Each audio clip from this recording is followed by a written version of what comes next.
Ça y est, le soleil est parti.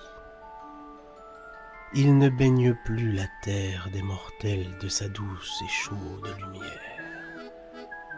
Et dans ce moment que l'homme nomme crépuscule, tandis que le ciel s'assombrit progressivement, des esprits sortent de leur tanière.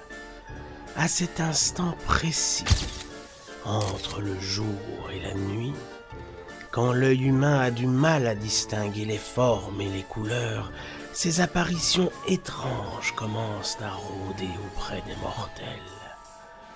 On les nomme yokai.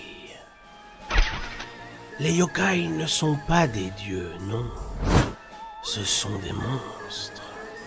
Si le peuple a tendance à les craindre, ils ne sont pourtant pas tous mauvais. Certains sont juste farceurs, d'autres même protecteurs. La culture japonaise s'est longtemps servie d'eux pour expliquer les phénomènes étranges qu'elle ne pouvait comprendre autrement. Il existe des centaines de ces créatures. Certaines naissent de la peine et de la vengeance.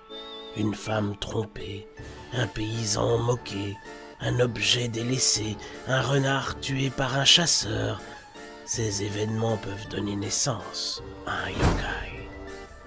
Ceux qui abuseront de la nature et des animaux s'exposent aux représailles d'un autre monde.